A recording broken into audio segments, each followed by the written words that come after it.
Back to the daily grind, and shout out to the full-time patrons. Make sure to hit subscribe if you're new and hit thumbs up if you're not a baby back bagel biting bitch boy, cause you know what time it is. It's full time. MMA. And what a great way to open up the UFC Boise Fight Pass prelims. We just had a great fight between Jessica Aguilar and Jodie Esquibel, man. In the first round, Jessica Aguilar got clipped up a little bit, reaching for that Muay Thai clinch, but she was eventually able to get it, and she was able to land some good knees. She pressed Esquibel against the fence, and she scored a couple of takedowns against the fence, but Esquibel was able to get back up and eventually reverse that position and press Aguilar against the fence. But even when Aguilar had her back against the fence, she stayed busy with knees, and she used those knees to force Esquibel back to the center of the octagon. And even in the striking exchanges in the center of the octagon in the first round, Aguilar seemed a lot more confident, and I had the first round definitely going for Jessica Aguilar. But then Jodie Esquibel came back with a great second round. It looked like Jessica Aguilar might have slowed down a little bit, and Jodie Esquibel was really coming along, and I actually thought the second round went for Jodie Esquibel. But Jessica Aguilar came back in the third round, and it was a toss-up. That's why this was part of the reason this was such a great fight. First round was for Aguilar, second round for Esquibel. It really came down to the third round, and it was a close third round. But in the third round, Jessica Aguilar came out with an aggressive start. She landed a couple shots over the top, and she controlled the center of the octagon for a majority of the round.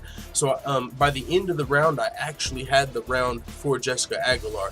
The way I had the fight scored, I had a 10-9 for Jessica Aguilar in the beginning, a 10-9 for Jodie Esquibel in the second round, and a 10-9 for Jodie Esquibel in the third round. And the judges' scorecards came back a unanimous decision for Jessica Aguilar, man.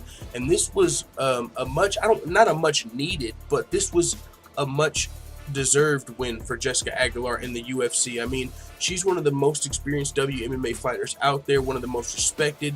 She trains out of American Top Team, and she lost her first 2 UFC fights. But in the past, Jessica Aguilar is a girl that was looked at as one of the best female fighters in the world. And now she had a rough start to her UFC career, and this was her third outing, and third luck's a charm because she was able to come in here and get the unanimous decision victory over Jodie Esquibel. So congratulations to Jessica Aguilar. This was a great fight. Let the full-time family know what you guys think in the comments. And before we go, shout out to all the full-time MMA white belts that have hit the subscribe button. Also, make sure you hit the bell right next to it so you get notified every time I upload a new video. And this is the hardest working MMA channel on YouTube. We provide daily updates, predictions, betting advice. We do songs, we do fantasy fights. We've interviewed Aljamain Sterling, Sean O'Malley, Bruce Lachmedio, and Felony Charles Bennett, all in just 1 year as an MMA channel. We're one of the fastest growing MMA channels on the net, but we're still small, so make sure you guys go check out the Full-Time MMA Dojo if you want to learn how you can become a full-time MMA black belt.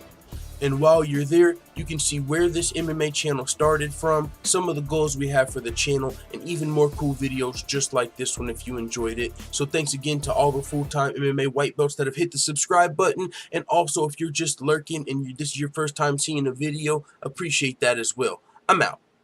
Da da da da da. It's the motherfucking DOG.